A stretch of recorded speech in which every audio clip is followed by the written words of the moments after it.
Okay, so as far as I understand, we can start. Let's just see if it's going. Okay. So hi everyone. I hope that you can hear us okay, and then you could see us. We had some technical difficulties, so that's why we are a little bit late. So my name is Elžbieta. I'm from Vilnius University, and with me today is our wonderful Scandinavian Icelandic author Auður Ava Ólafsdóttir. Hi. Can you hear us? I will hear you. I can hear you. Can you hear me? Yeah, perfect. Yeah. So just a technical comment before we start, just to get some boring stuff out of the way, that you can listen to us via.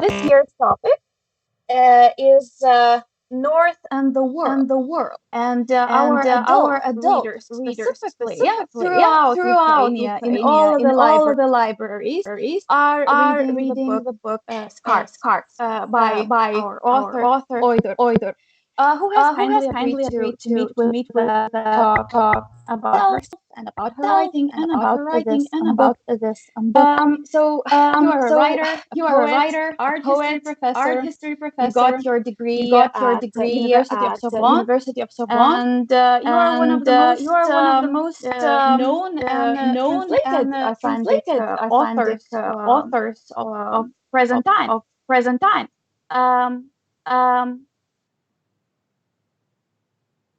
Yeah. I'm sorry. I'm hearing a lot of sounds. Nedi, I'm informing you that I'm hearing a lot of echo.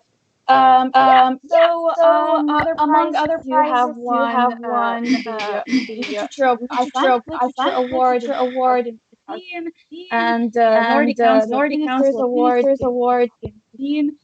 So that's so much and so overwhelming. But can you tell me a little bit about you and about how it's going today nowadays in Iceland? Hello everyone. If you didn't hear me before. So I'm happy to be in Vilnius in my mind and of course I would rather like to be there in person. Well, you asked about the Iceland. We are, like you, we are fighting the pandemic, and we have worries about the climate changes and our teenagers, just like normal people. And the days are getting shorter. It's nearly 5 o'clock in Iceland now, and it's still not dark. So I guess it's 7 o'clock in Vilnius. So Exactly. And it's so dark in Vilnius. It's pitch black. So you feel like that you still have some light. Yeah, we have. Well, you asked me if I heard right about myself. So I used to be an art historian now and teach at the university. Now I'm just a writer. So I a long time dream has come true. Just to wake up in the morning and be able to write. So I don't even have to dress. I can stay in my pajamas and still work. I have written some 8 books and 5 plays. One of the books is a book of poetry because if you want to be taken seriously as a writer in Iceland, you have to write a book of poetry. That's the and I've also written some. I've been doing some dance plays, and I've written lyrics for a performance group called Milky Way, like milk and whale, Milky Way, the white whale. Yeah. Mm-hmm. And can you tell me a little bit about how your writing is going? What is your process? How do you start? How do you physically do it? How do you mentally do it? It depends. There's a different writing process, I think, with every book. I'm always trying to do something new, but I always have like inspiration. So that's not maybe the case, but the problem. But when I wrote Scars, as you call it, or Hotel Silence, is actually the title in English. The Icelandic title is Bird. I decided on beforehand to write a novel about suffering and pain from different angles, from different perspectives, and so I came up with this idea, and the day after I fell and broke my right shoulder, and I'm right-handed, so I broke my right shoulder. So I wrote that book lying in my sofa with the left hand and the laptop, holding my laptop like this. So it's different method with every book. Also because I wrote my first 6 novels with full work at the university. So I was always stealing time from something else, pretending I was, or doing some other things, and then, thinking of what I was going to write. So I wrote mainly in the evenings or during the weekend, or even, sometimes during the night. So I had to really, I thought more about the book before I started to write it. So it was almost as it was ready when I started to write it. I only needed the time to write it down. And it's often like that. I can see the book. I know what sort of a book I'm going to write. There's often a chapter that comes to me. It's very rarely the first chapter in the book, but I can be crossing a street. It takes a few seconds, and I just see the chapter in a future book, word by word, and that's where the future hero of a book presents himself to me, and then I use this scene later, but it comes in a few seconds, but it takes maybe 2 hours to write it down so yeah, it depends. I'm so used to stealing time to write that I'm not really used to have an office. I am sitting in, now that my older daughter has moved away, so I got her room. So it's kind of my office, but I don't often write here. I seem to be addicted to bad habits I write more on a kitchen table, or Yeah. And I was wondering, I remember when I was studying, our teacher said that all people who cannot write, they become so all academia are people who cannot write, but they can critique. Yeah, they know how to critique. And I was wondering, how does your academia life and your diploma as an art historian, does it affect your writing? Does it change it? Does it improve it, or maybe I don't know, worsen it, in your opinion? Yeah. Well, I think you have all experience that you have counts when you write. And in my case, there was when I worked full time and was writing at the same time, there was longer gaps between the books. so I had less time to write. But as an art historian, I work with images, and an image has more impact than words. An image travels much faster than words. So and like thousands of images have gone through my mind, not only art historian, but just from reality, from the news, and I think they have affected my writings, that I can see them. I can see it as a picture, what I'm writing, the scene before me. But when I started writing, there was this image of a writer in Iceland that was 20 years ago. It was still a bit, you shouldn't be having university education. You should be a sailor, or you should have left high school, and so it wasn't. I was a bit of an outsider, people didn't know in which box to put me, being a university teacher. And then, but in my first book, I didn't want to write like a university teacher looking out of his windows and doing some philosophical thoughts about life. Not at all. It's a simple story. My first novel that came to me one day of a teenage girl living in a small village that has paralyzed legs and wants to climb a mountain. The mountain behind the village in this fishing. So my first novel. When I wrote my first novel, I had small kids and full-time work.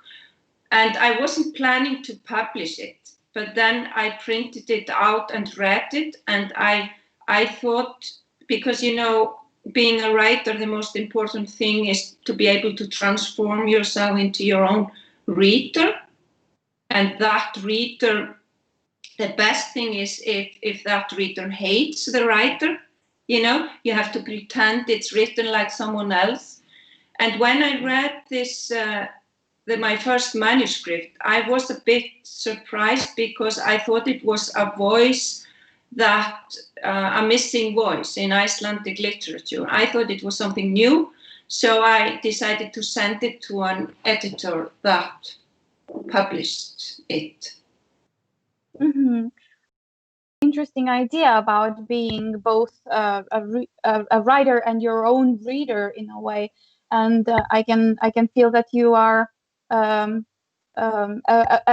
eager reader as well. I've read that you are greatly influenced by literature, by the classics. Can you talk a little bit about that? What influence do the classics have on the modern fiction, on your fiction? Well, a writer is always writing something that's missing, that in a way a book that he hasn't found anywhere else, the book he wants to read himself. But as all Icelanders, I read the medieval sagas. But I think maybe if I should only mention like two names that have influenced my writings, it's not maybe writers but philosophers, like Blaise Pascal, the French philosopher. That is a great favorite, and Nietzsche. I hope it's not too pretentious, but like on Good and Evil, his book. I can read it like there are so many. It's a poetry. But it's just, if you want to understand the paradoxes that make us human, that's a book I would recommend, really. It's not difficult to read, and it has so many answers to so many existential and if we feel a bit lost, about the world today, about us humans. Yeah. Otherwise, I have, because now I don't travel anymore. I just travel in my apartment, from the kitchen and to the working room, and so I have had more time to read during the COVID period. What are you reading? You mean right now? The latest? Yesterday, it was Sunday, wasn't it? Yeah. I was reading a translation of my newest novel that is coming out in Icelandic in like 2 days or so. It's called Animal Life. And what was the translation? Did you read in English or? In English, yeah. Brian Fitzgibbon, he's already, translated it into English, so I was reading it over. But then I was also reading, it's not new, the novel of Isabel Allende Paula. I haven't read it. About Missing her her daughter. Yeah, but great, full of imagination. And I hadn't read that. I read other books of her. But what is so wonderful about reading in general is that you get a parallel life. You get to live. We only have, each of us, one life to live, and you get to share the lives of others. So I like that idea to really you do that in films, watching films as well. You get to know other people's lives. You get a new perspective. You get a new, if it's a good book, a new vision of new ideas about yourself, and a new way of seeing the world also.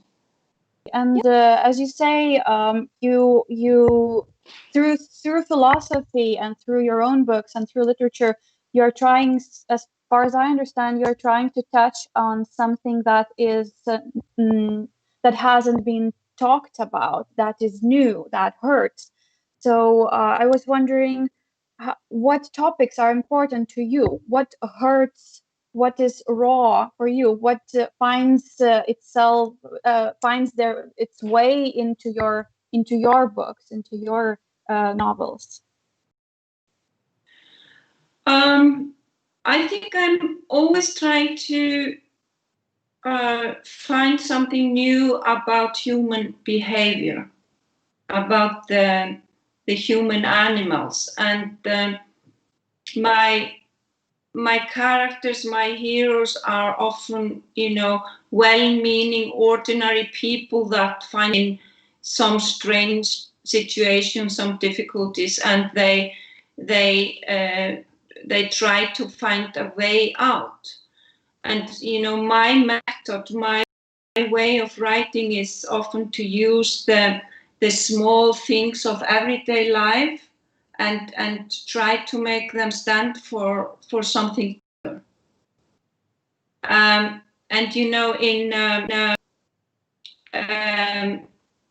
in my book Earth or Scars, we have the hero that a middle-aged man. I said before, it's a novel. I decided to write this novel about pain and suffering, and all suffering is actually different. You can't compare. There's always a personal story behind, but I think happiness is a more similar feeling.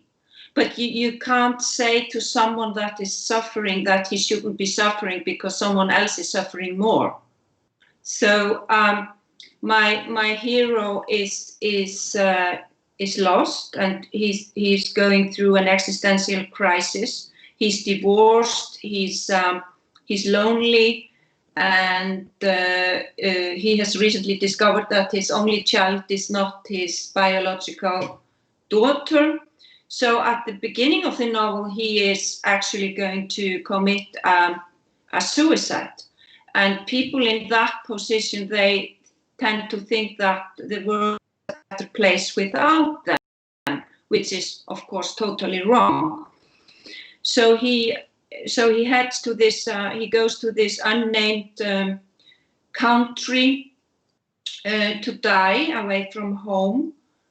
And I place the story, the plot, like, you know, in a nutshell. It's in a hotel in a small village where ordinary people like most of us live, and they are supposed to mirror us, you know,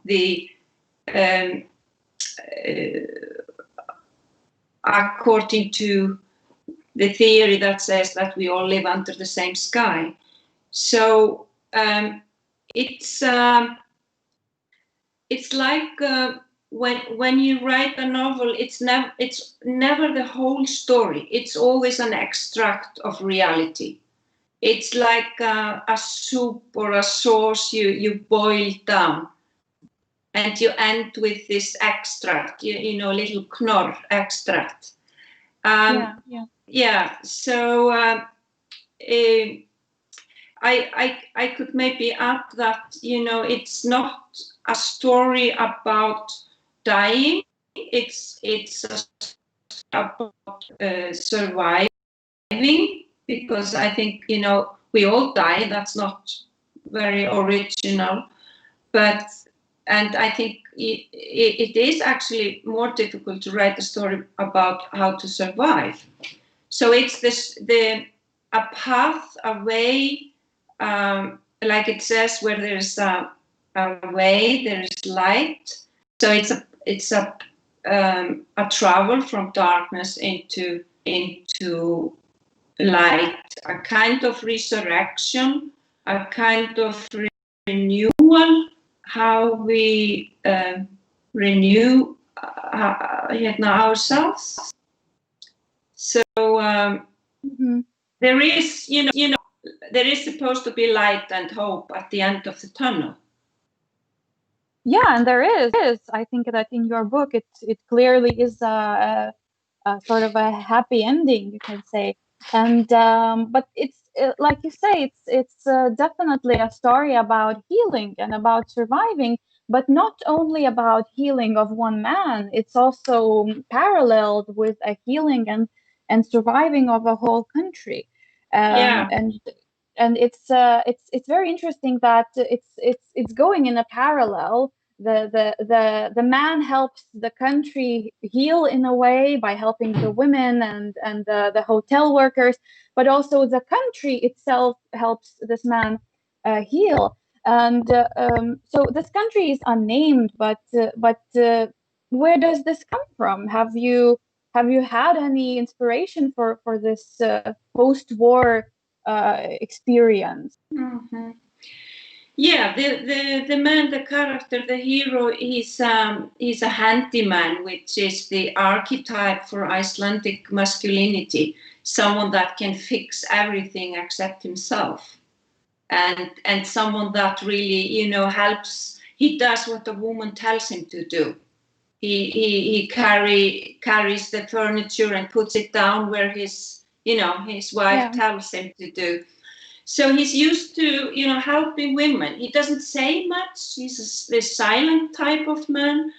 And we all know that, you know, in a post-war society, in a post-crisis society, it becomes the task of women to build it. Yeah. So he kind of gives them a hand. And you asked about, you know, if I had some knowledge, I think you just being a contemporary person and living in our world where there are, unfortunately, like, you know, 70 wars going on. And if you just follow the news, I watched lots of documentaries about war before writing this novel. And one thing that I discovered, especially after, a civil war, there is no social justice. There is no talking of who did what, who was the bad guy. They don't even know who the sniper was, but they only know, they guess he sang in the choir. So what really happens seems to be that people, they have lost 1 or 2 generations, and they think of the children, the future generation, those who have survived, and they kind of try to live a normal life. So nest making seems to be something, a vital need for people everywhere we are. Even if we are refugees living in a tent, we try to make it nice, our little nest. Yeah. So repairing cooking machine and washing machine and those small things of everyday life to go on with your life, that was something I discovered. Yeah. And there is a war, except the weapon seller. But it's if there is a winner, it's the winner that writes history. We can see world wars. Yeah, exactly. All over the history. All over. But do you mean to say by this book that our experiences, human experiences, human conditional, is it universal? I mean, why do you go so much, and you do go in your other books as well, to this topic of travel and either physical travel or metaphysical travel. Somehow people mentally or physically go to other places and still find answers there and find themselves there. So what do you mean by that? Is it that we are all that human condition is everywhere the same, or is only, or maybe we have to move to find some answer? Yeah, I think the human nature is the same. Our weaknesses and our strength is more or less the same. And but of course our physical conditions or economic conditions are quite different. But I think while we are traveling physically, like you say, we always travel at the same time mentally. And traveling, the travel is one of the oldest themes in world's history of literature. Yeah. So it's not very original. But traveling is to become someone else, is to change. When and you travel, you go away in order to come back. I read somewhere that for like me, the travel is an important theme, and it always means it's not really to go away, but to come back. And you are not, taken seriously if you haven't been overseas, if you live on an island, and if you haven't seen the world. And it's like you have to widen your horizon in order to be taken seriously, to be given responsibilities. You have to. We say in Icelandic, we say a homeborn. It's a proverb. A homebred or a home brought up child is a stupid child. So it's really, okay. Yeah, it's really, it means that, it's very common actually in Iceland to go abroad to get further education. like I did. Yeah. So traveling is this renewal. When you come back, you see everything in a new light. Traveling in literature is to change and to become someone else. But then you can also travel when you're reading books. You can travel and stay in at the same place. You can travel mentally. That's what we all do a bit in COVID. We don't travel. We travel in our mind, in our memories, and maybe we watch some photos we've taken during the summer holiday somewhere. I don't know. And yeah. So. And like you say, you have brought up books, and a book is a way to travel mentally and in such a beautiful metaphysical way. And our character in the book, in The Scars or Hotel Silence, he is also a sort of a writer. Yeah, he transfers his feelings and his experience diary in this very subtle and very poetic manner. In a way, I find he is writing this, like rewriting the story of his life. I had this sense that by writing his feelings into his diary, he was in a way maybe writing this book, even writing his own life. Do you think that writing and reading, is it therapeutic? Was it therapeutic for you? Are you writing? That's a very interesting question. Yeah, I mean, well, I think life is very chaotic. Life is not a book. Life is not a novel. Life is always there's always something happening that we didn't expect. It takes us by the surprises.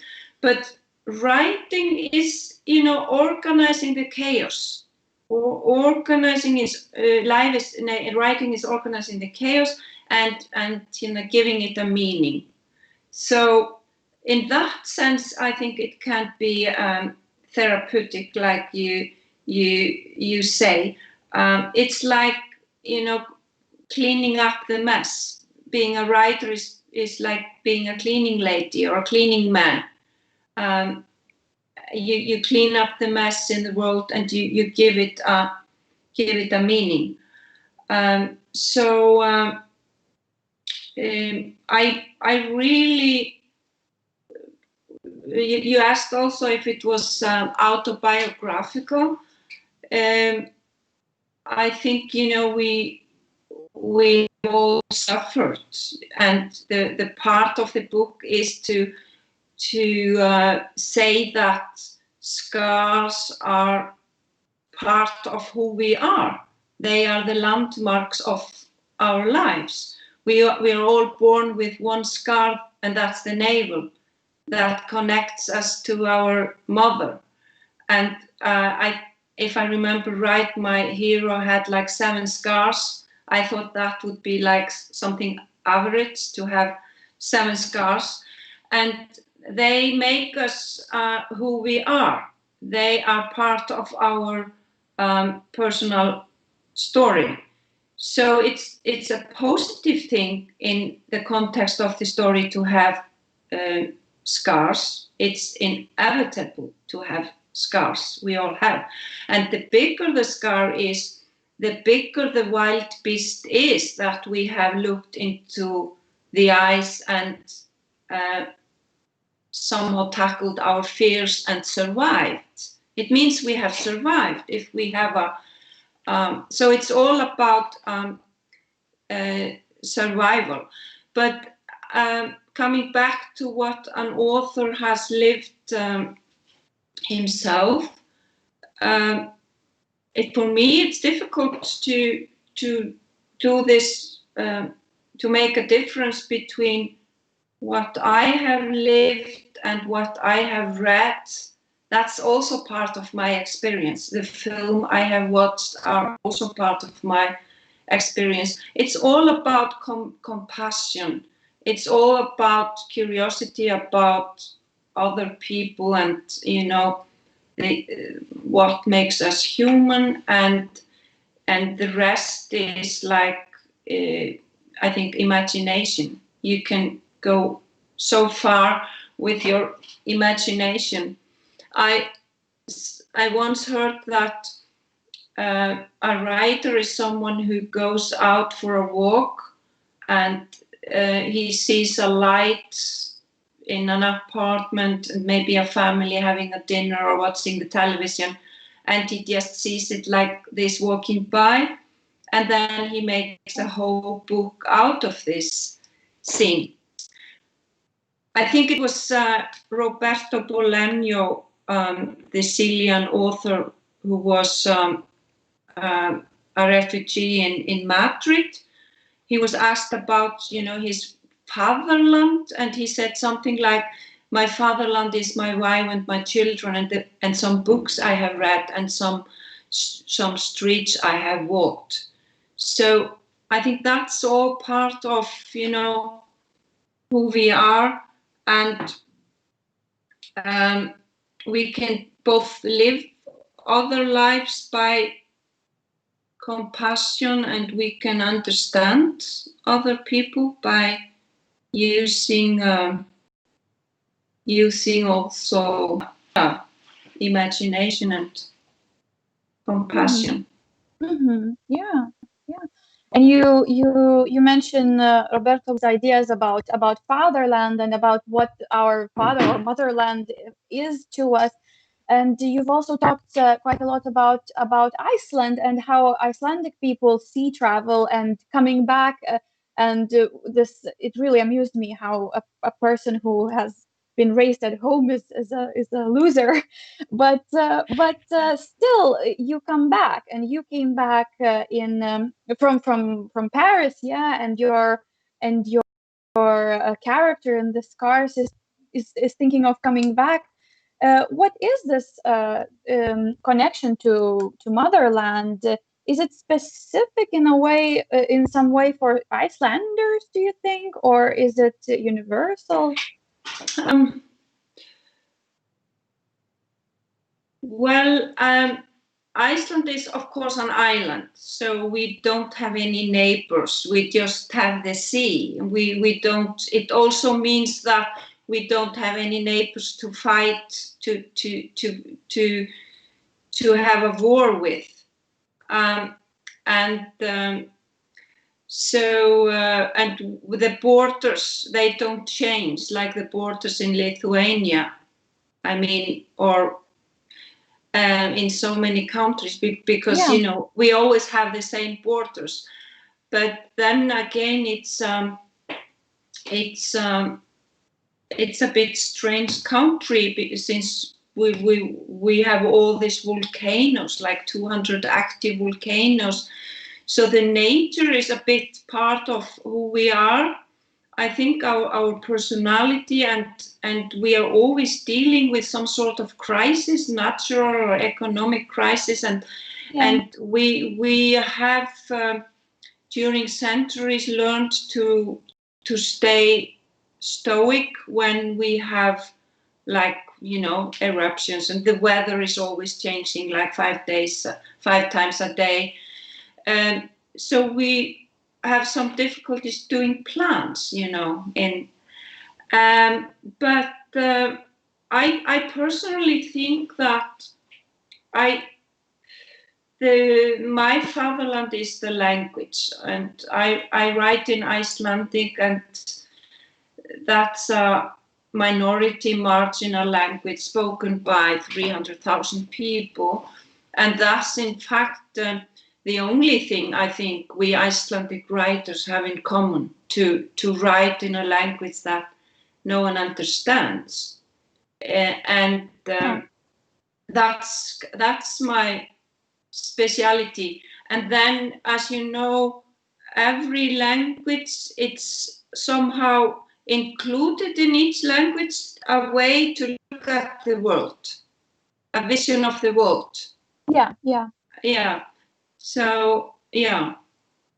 But do you feel that? So I think that is very relevant to our Lithuanian listeners, because our language is also quite weird and in a way similar to Icelandic, because we have all those conjugations and this complicated, complex morphology and word building. I think that our languages are in this way quite similar. And I was wondering, you said that you are reading your English translation.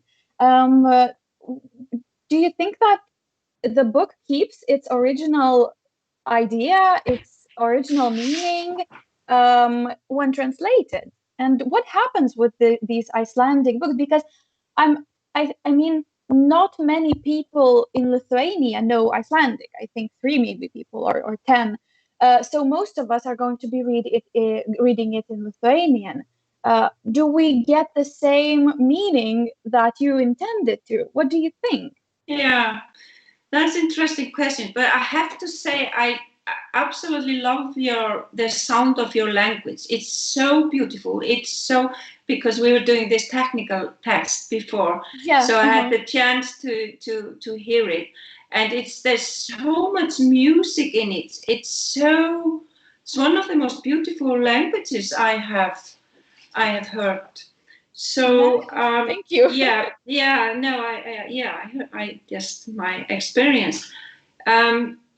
But yeah, it's right. It's the same for Lithuanian authors. If you want to be read uh, in our country, have to be so.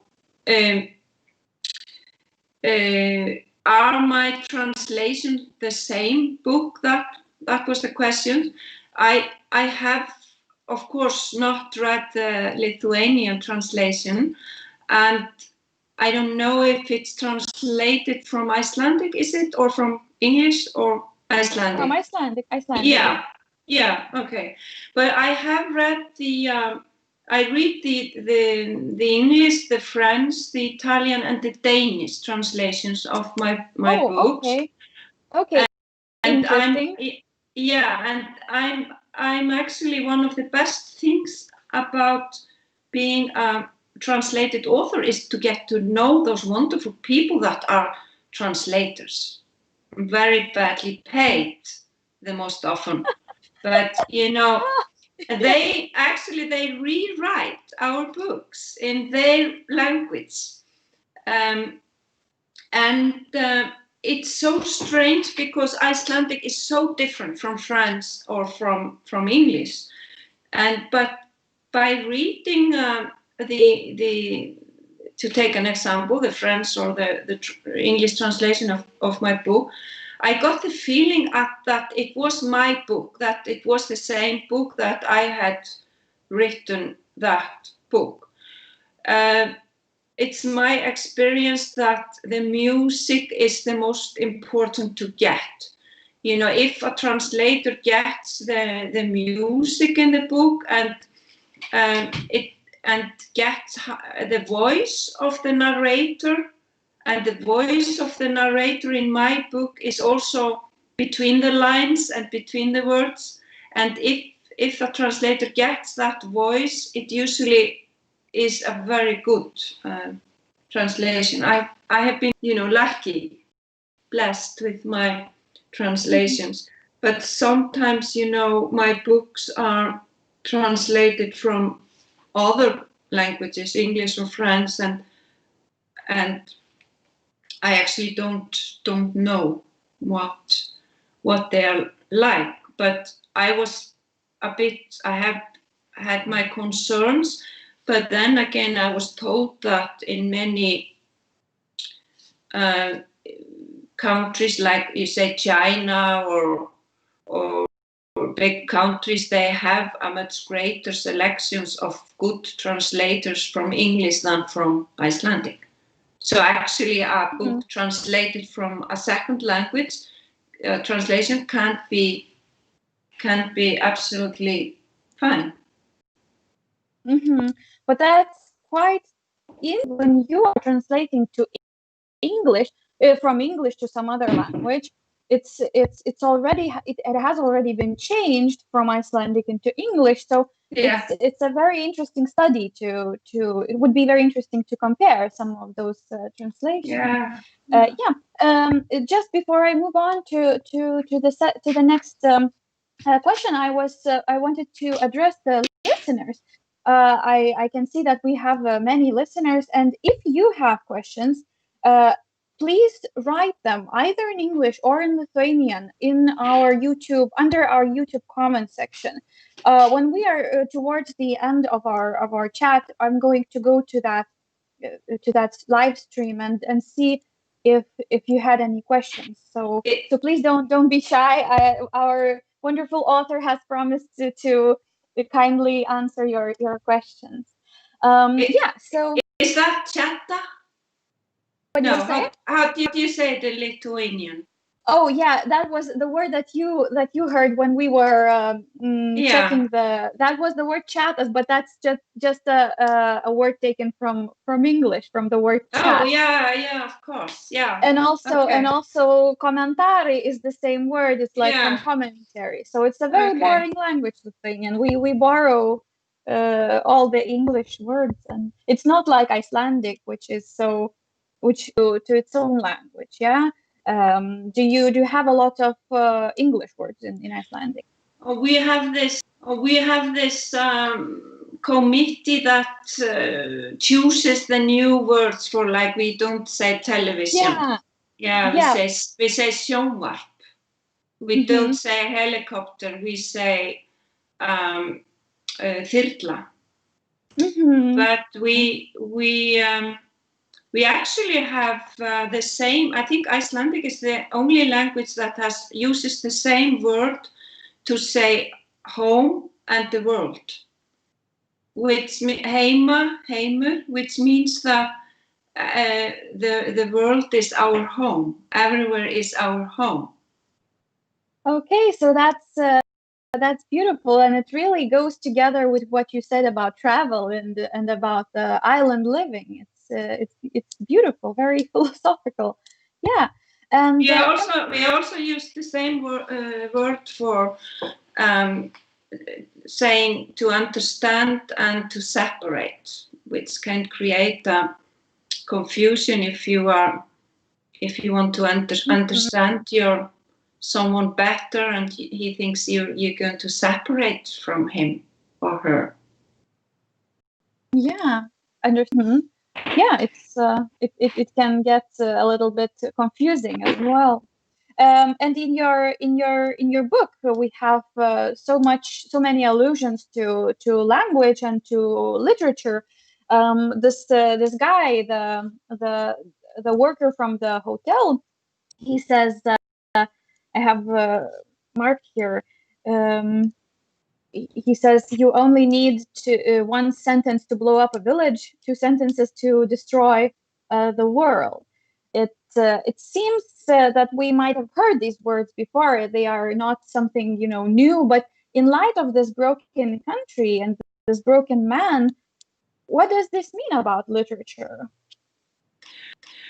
I think in his case, he's a bit traumatized, and he doesn't believe in literature because he has, tasted the real life, and he means that a book is not the real life. If you probably heard this: if you blow up a bridge in a film, it will become the most expensive film of all times if it's a real bridge. Yeah, but it only takes, one sentence to write a bridge should be blown up. So there is no, in the script. And same in real life, if you blow up a village, you are really, it means that you're going to have the suffering of a lot of people. But so it's maybe I think he's reflecting on life and literature. Mm-hmm. Yeah. So what is the I know that this you have mentioned in one interview there was a very interesting thought, and I've even sent it to you beforehand. In one interview, you said there is no such thing as an innocent text. So there is no such thing as an innocent text. This sounded very, very interesting, and I was wondering, do you mean morally innocent, or that the language is so powerful in a way, or is it about language or literature? What does this mean? What kind of non-innocent text do you write? Well, I think I simply meant that everything you put into a book, everything you write in a book that you publish, has a meaning. If you don't know as a writer what it means, a reader will find it a meaning. And I think there's no innocent text in the way, I mean, it's like in other creation. A good friend of mine is an actress, and she says, acting is not pretending that you behave normally. It's it's art. It's so much different from pretending to walk over a stage and say things in a normal way. So it's the same with there has to be a meaning. There has to be some, undertext in every book. You have something to say. So that was a bit, that was, I think, what I meant by, it is a microcosmos, each book with its own inner laws. And it's so different from life, because a book is like a whole, and it's a structure. It has a beginning, it has an end, and it has some, logical way of, a book is much more logical, in fact, than life is. If you just put, whatever comes to your mind in a book, that wouldn't be an innocent. Maybe that would be an innocent text, but it wouldn't have any meaning. Aš suprantu, kad čia mes kalbam apie prasmę, ar ne, kad knygoje, taip, tekstas turi turėti prasmę. Kai mes studijuojame literatūrą, kartais mes girdim, niekad negalima klausti rašytojo, ką jis ar jį turėjo omeny, bet vis tiek noriu jūsų paklausti apie romaną Randai. Tai kokią jums norėjosi perteikti prasmę? Kokią prasmę turėtų skaitytojas suprasti? Ko jūs norite paklausti? Ar kokius klausimus aš kėliau tame romane?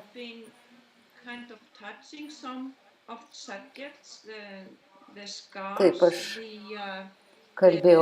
aptariau randus, atsinaujinimą žmogaus. Ir taip pat šiame romane aš formuluoju tokius klausimus. Ar kaip svarbu sėti arba tiesiog skleisti gėrį? Ar žmogaus kūnas trapus? Nes tai tokia fizinio pobūdžio knyga.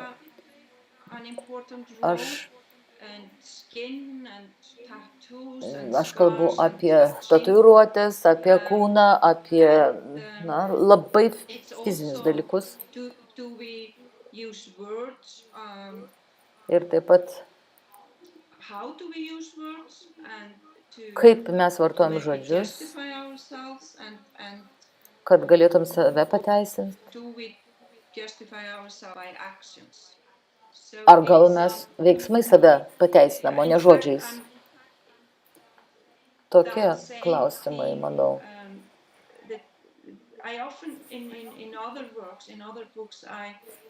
Kitose savo knygose aš opoziciją, priešinimą sukuriu tarp kūno ir žodžių arba veiksmų. Mano personažai, kaip pagrindinis Randų herojus, jie tyleniai, tačiau kitaip save įkūnija, pateisina veiksmais, būtent veiksmais, kad padėdamas kitiems.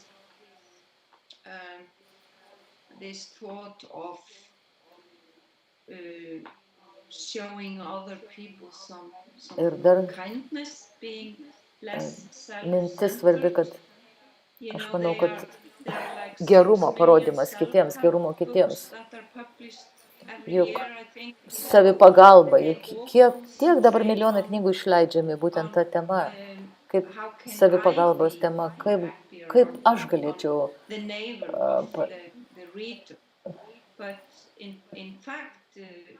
bandydamas padėti kitiems.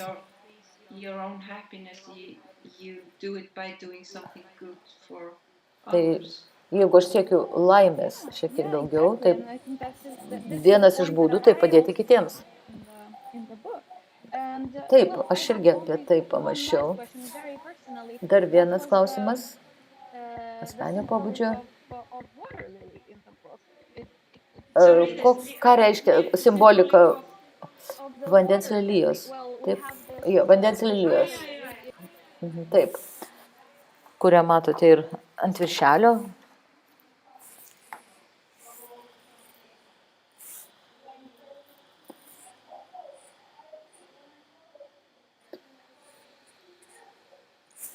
Bent jau vertėja nieko negirdi.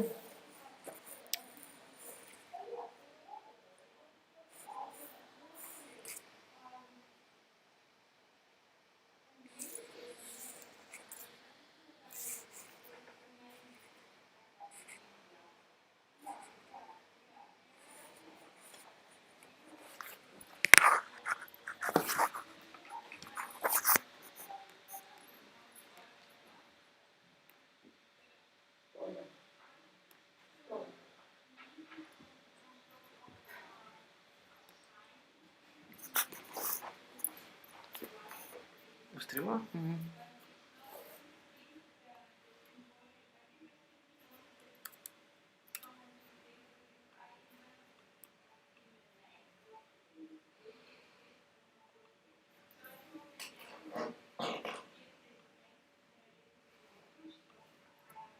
First, I hadn't heard of any cases in Iceland. I was kind of inventing a new name.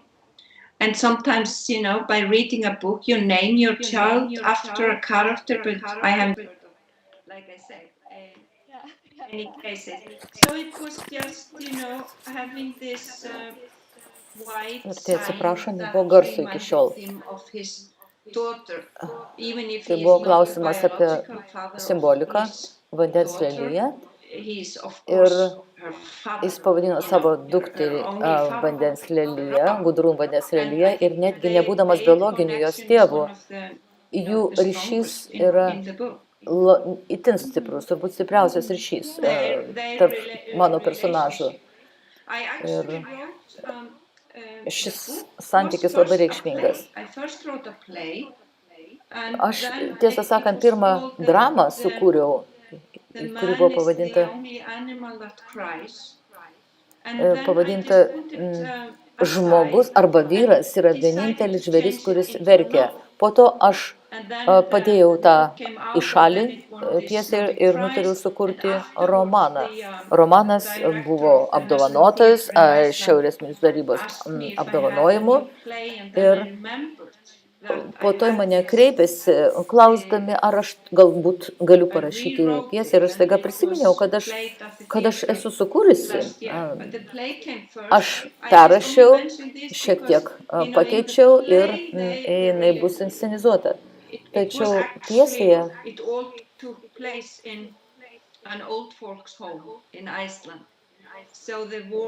viskas vyksta senelių namuose. Character, the girl from a war-torn she was actually a refugee working in this old folks home. Ten aš rašau apie merginą, pabėgėlę, kuri dirba senelių namuose. Ir ten taipogi aš rašiau apie tą ryšį tarp dukros ir tėvo, netgi galbūt stipresnis ryšys mano pjesė negu kad romane. Įdomu. Būtų labai įdomu jūsų tą dramą pamatyti. Ne, YouTube nėra jos, nėra tikrai. Galima gal nupirkti arba kažkokiu būdu ją perkelti į Lietuvą, šią jūsų dramą, kad galėtume susipažinti. Na, gal šiek tiek dar palaukit. Gerai, gal sugrįšime prie šių klausimų, karantinui baigus, galbūt sugrįžte su nauja drama. O dabar jau žiūriu, kokie klausimai surašyti YouTube.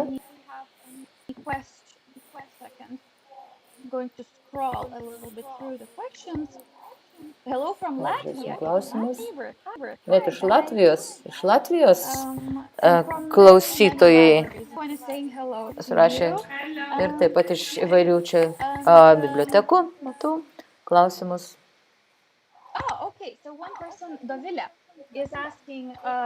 Dovilė štai ko klausia.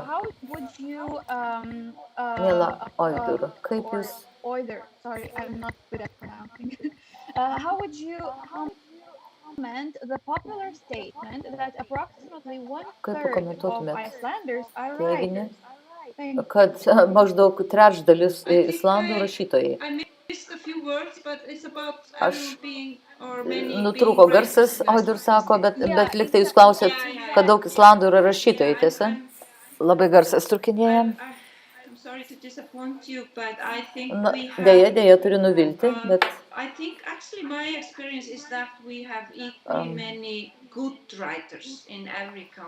Man atrodo, kad visose šalyse, proporcingai turim vienodai daug gerų rašytojų, stiprių rašytojų. Ir aš nemažai keliavau, todėl galiu tą teikti. Ir aš kalbu ir apie moteris ir apie vyrus rašytojus, bet kurioje šalyje. Na, Islandijoje gal lengviau išleisti knygą, aš taip sakyčiau. Taip pat savileidyba gan populiari, ne taip jau sudėtinga savo knygą pačiam paskelbti, išleisti. Ir dar noriu štai ką atskleisti. Jaunimas dabar linkęs kurti poeziją. Štai taip. Nemažai jaunų poetų Islandijoje šiomis dienomis atsiranda. Neturiu kito atsakymo.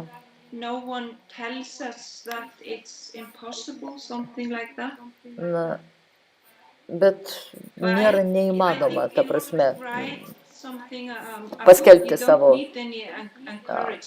kūrybos. Ir aš manau, kad jeigu nori sukurti savo knygą, nereikia tau padrasinimo. Reikia tiesiog tikėti savimi. Aš kalbu išorinio padrasinimo.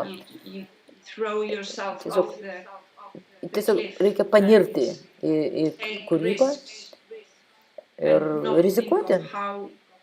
Ir negalvoti, kaip turėtum kurti. Ir tada turi save paversti arba pats tapti savo skaitytoju. Ir turbūt tai padės tau suprasti, ar tu pasiekei savo tikslą. Tai čia panašiai, kad kaip tiesiog turi surasti savo kelią. Tai yra,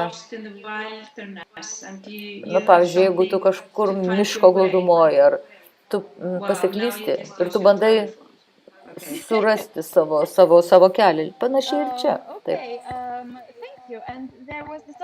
Dėkui. Kitas klausimas. Kaip jūs rašote? Ar ar gal tam tikrą laiką, kiekvieną dieną, ta rutina rašymo. Dėkui.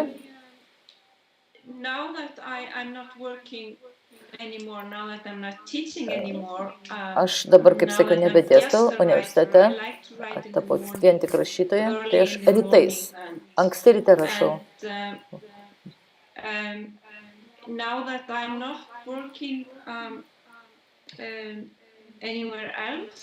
Ir niekur daugiau nedirbu. Tai problema, žinai, kokia?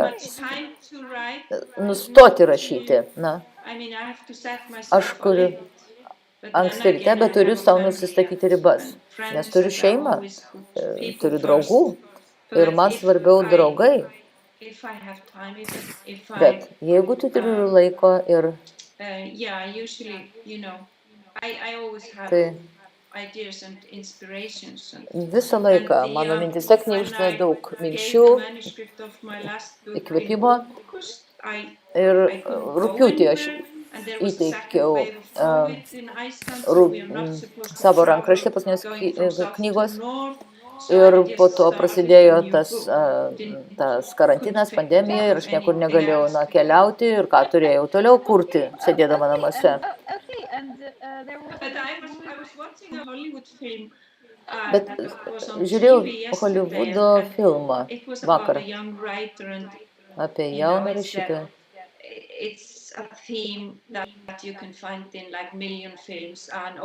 Tema, kurią gali, tiesiog apie kurią sukurti milijonai filmų. Ir ten buvo pasakyta, kad pirmą rankraštį turi širdim rašyti, negalvodamas, antrą su savo galva turi rašyti. Tai nežinau, ar širdim, ar galva. Negaliu pasakyti. Kuo daugiau širdies. O tai dabar galva rašot ir... Ne, aš girdėjau tokių minčių, bet man atrodo, širdim reikia rašyti. Ir gal paskutinis klausimas, kadangi vėliau prasidėjo mūsų transliacija, Lina. Ar jūs skaitėt Baltijos šalių ar lietuvių autorių vertimų? Aš turėjau būti labiau pasirengus atsakyti tokį klausimą, nes matau už jūsų nugaros Elžbietą knygų lentyną ir man labai knieti susipažinti su lietuvių rašytojais.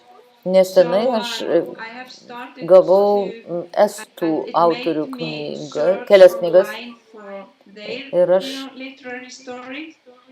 tiesiog pradėjau internete ieškoti medžiagos apie estų literatūrą, taip pat suomių ten estų rašytojus kelis perskaičiau.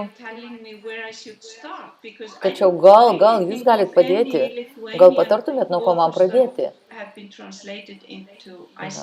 Aš nežinau, ar lietuvių autoriai buvo išversti į islandų kalbą, ar žinot, bent kelis. Arba į anglų. Žinokit, nežinau, islandų. Ar išversta?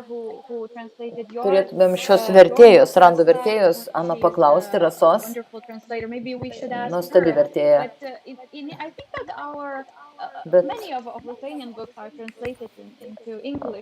Bet į anglų kalbą tai tikrai daug autorių lietuvių išversta. Jūs man priminėt vieną eseistikos atstovę, Giedrą Radvilavičiūtę.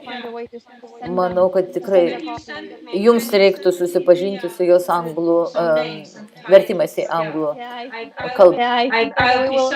I'll be so grateful. Because that's what I do when I travel abroad. I always try to bring back the authors of each countries and buy books and try to find translations. Okay, I think that we can manage to lend you some book. At least there is that. We can do that to thank you for this wonderful hour. I'm so sorry if there were any connection problems. It's horrible to have these meetings online and not to see the person, the real person. But hopefully everyone heard everything, and we are so thankful for this wonderful conversation. We are waiting for your play to be to come to a special Lithuanian play. Exactly, especially for us. Yeah, the worst thing is not to be able to hug, at the end. Exactly. Yeah, exactly. Yeah, So, then we have to do it like this. Yeah. Okay. Thank you so much. Thank you. It was a great pleasure. Yeah. Thank you all. Thank okay. you. And see you soon. Take care, everyone.